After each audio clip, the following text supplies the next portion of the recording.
And it is more important to have a healthy spiritual life.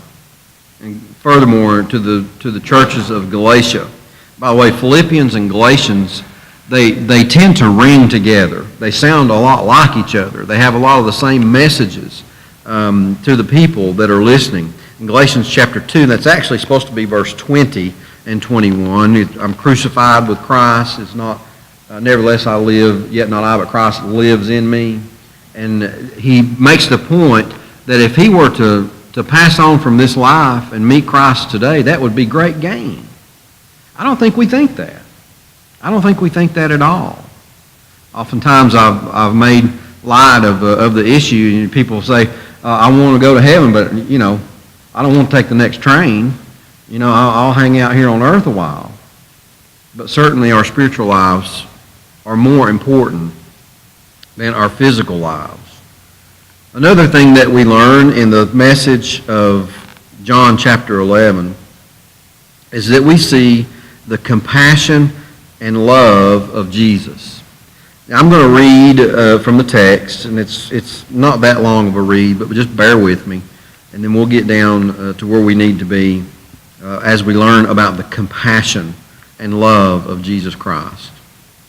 Verse 5, now Jesus loved Martha and her sister and Lazarus.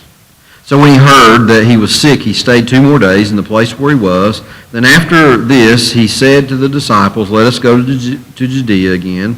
And disciples said to him, Rabbi, lately the Jews sought to stone you. You're going there again? And Jesus answered, are there not 12 hours in the day? If anyone walks in the day, he does not stumble because he sees the light of the world. But if anyone walks at night, he stumbles because the light is not in him. These things he said, and after that he said to them, our friend Lazarus sleeps, but I go to wake him. Then the disciples said, Lord, if he sleeps, he'll get well. And however, Jesus spoke of his death, but they thought that he was speaking about taking rest and sleep. And Jesus said to them plainly, Lazarus is dead. What a powerful thought. He knew it before he got there. He remember the all-knowing part? He knew what the fate of Lazarus would be. And then he told them, after he said Lazarus is dead in verse 15, I am glad for your sakes that I was not there, that you may believe. Nevertheless, let us go to him. So we see Jesus going into the town where he was threatened, where it could have cost him his life, where they had taken up, torches and pitchforks to come after him, and he went back because he cared enough, not only for Lazarus, but he cared enough for those that would believe because what he would do for Lazarus. He cared for Mary and for Martha. When you find out that a loved one is sick, when you find out that a loved one is dying, when you find out that a loved one has died, where do your thoughts go? Mine tend to go for his family, for their family. When we learned of a young person that got killed a couple of years ago, it was very close to us, our immediate thought was to her parents. And what a tragedy, what a tragic thing they were going through. And of course we weep for them, and it hurt us, and it was a very trying time. Jesus thought about Mary and Martha. Jesus thought about his disciples that would see what happened and believe. Jesus had compassion. In verses 32 through 36 of our lesson text, we see, the Bible tells us, then when Mary came where Jesus was and saw him, she fell down at his feet, saying, Lord, if you had been here, my brother would not have died. Therefore, when Jesus saw her weeping, and the Jews who came with her weeping, he groaned in the spirit and was troubled. And he said, where have you laid him? And they said, Lord, come and see. And Jesus wept. Then the Jews said, see how he loved him. Jesus had feelings just like we did. Why did Jesus weep? It's a question that has come up in debate. It's a question that has come up in discussions. Why did he weep if he knew that he was fixing to raise him from the dead? Why would he weep? Jesus, in my humble opinion, Jesus wept because his family was hurting. Jesus wept because he saw people in pain. Jesus wept because of death and the physical death, all the way back to Adam. I'm sure Jesus had a lot of that on his mind when he wept for Lazarus. We see the compassion of Christ. There were tears of empathy.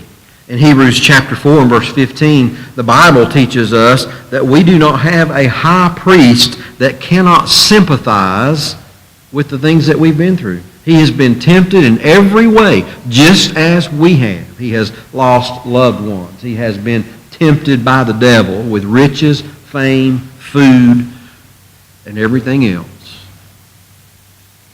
He was tempted in all points. And don't overlook those last few words in Hebrews 4:15. Yet without sin. Yet without sin. Jesus Christ was a compassionate man. And we see his compassion and love when he wept over Lazarus. We also see his power. Now, no doubt that Jesus Christ is a powerful, powerful God, an entity.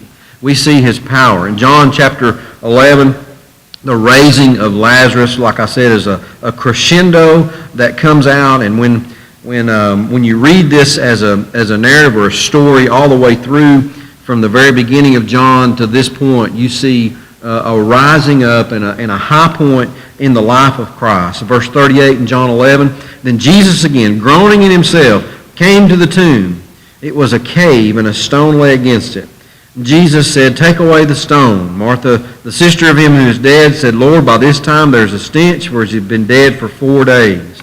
Jesus said to her, did I not say to you, that if you would believe, you would see the glory of God? Then they took away the stone from the place where the dead man was lying. And Jesus lifted up his eyes and said, Father, I thank you that you have heard me. And I know that because you always hear me, but because of the people who are standing by, I said this, and that they may believe that you sent me. You see what he did before he spoke these words? He prayed. And he thanked the Father for listening to him during his prayer. And he thanked him for you and for those that would be believing based on what was fixing to happen. And then in verse 43, now when he had said these things, he cried with a loud voice. It's one of the top 3 or 4 things that if I had a time machine, if I could go back in time, I would want to go 2 or 3 or possibly 4. I'd want to go to the Red Sea when that thing come separated. I think that would have been awesome to witness. Okay, I certainly would have wanted to be there. There's a couple other places I think that would have been neat to be at. I don't know about the cross. I think that would have been a scary situation, but certainly the resurrection would have been nice to be around. I would have loved to have been there on Pentecost when all those people were being saved. And I would have loved to have been here in the crowd when Jesus Christ walked up and with a loud voice says, Lazarus, come forth. But he got up. He got up and he come out of that grave. In verse 44, and he who had died came out, bound hand and foot with the grave clothes on his face and wrapped with a cloth. And Jesus said, loose him and let him go. At that very moment, Jesus demonstrated that he had power over life and death. Other places in Scripture, Matthew chapter 8 and Mark chapter 1, Jesus shows demonstration when the seas were tossing back and forth, and they said, how can you sleep? We're going to perish. And he calmed the seas, and they said, who is it that the wind and the seas obey him? In Mark chapter 1 in verse 27, he that command the unclean spirits and obey his voice. The unclean spirits that Jesus would cast out of people obeyed his voice. The wind and the seas obeyed his voice. The very heartbeat of a human obeyed the voice of Jesus. Now, is that not powerful? Is that not absolutely powerful? Do you read this message, do you read John 11, and you see the compassion and the power of Jesus Christ, and can you sit in your seat tonight and think that he won't help you? Do you sit in your seat tonight and think, I'm too far gone? Do you sit in your seat tonight having studied John 11 and the power, compassion, and love of Jesus Christ and think, he can't do that for me? I don't. I have full faith and trust that Jesus Christ can raise me at the last day. And raise me. If I'd pass on before then, raise me out of the grave. If I don't pass on before then, I'll join all the saints that have gone on before. I have full power and faith in Jesus Christ based on the truth of the Bible that he can do everything that he said that he would do, and that he will do everything that he said that he will do. We are perishing, but Jesus can save us. And lastly, we learn another thing. We learn man's response. Mankind's response to Jesus. People respond differently to Jesus. When Peter preached Jesus Christ on Pentecost, there were more than 3,000 people there. There were probably hundreds of thousands of people there. And only a few thousand were obedient to the gospel. There was probably tens and tens of thousands of people that rejected that message. People differently respond to Christ. Some believed. John chapter 11 again, verses 45 and 46. Then many of the Jews who had come to Mary and had seen the things that Jesus did believed in him. But some of them went away to the Pharisees and told them the things Jesus did. You have tattletales in every part of the timeline from Adam on up. Even Adam. This woman you made me, she did it. It's a tattletale. He's a tattletale. And this woman you made me, God, she's the one that caused me to do. He's a tattletale. There have been tattletales ever since the beginning of time. And the people that didn't believe, the people that ran to tell the Pharisees, guess what he's been doing? Did exactly that. We learn of mankind's response to Jesus Christ. They witnessed the same event. In verse 53, we see, then from that day, they plotted to put him to death. You see how I think personally that the crescendo is the raising of Lazarus? Because everything after that, everything that we see after that, they're trying to kill him. They're trying to find him. They're trying to put him on the cross. Then he starts in chapters 12 and 13, 14, preparing his disciples for when he's leaving. It's coming. The time is near. And all that. The raising of Lazarus is his final work before the cross. It's one of the greatest stories in your Bible that shows many things. The power of Christ, the compassion of Christ, how people respond or lack of response to Christ. They witnessed the same event, yet they did different things. In Acts chapter 2, as we just discussed, some were cut to the heart, some weren't. In Acts chapter 7, when Stephen professed his good news about Jesus Christ, some believed, some gnashed their teeth. They end up killing him. People react in different ways. My question to you, how is your reaction? What have you done to respond to Jesus Christ? This event demonstrates beyond reason, beyond a doubt, that Jesus is the Son of God. Now, if you don't believe that the Bible is true, there's a different study that we need to do. But this Bible is true. Every word in it is true. And what is said that happened, happened. And for this reason, Jesus was indeed the Son of God, resurrection from the dead. Yet the responses that we give him are mixed. And sometimes, back then, people wanted to kill him.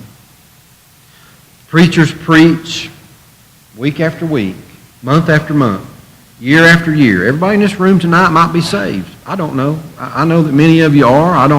There's some I don't know. I don't know every single one of your background, your history, or where your heart is right this minute. I don't know that.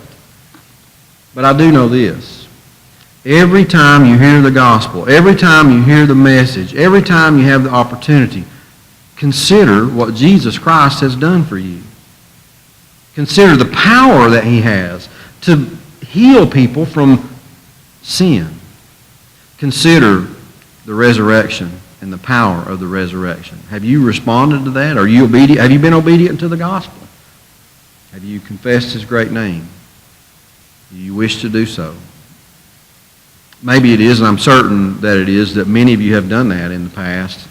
And it could be that you need the prayers of the church for any reason. We're going to be standing and we're going to be singing. If you need to respond, come up to the front while we stand together and sing.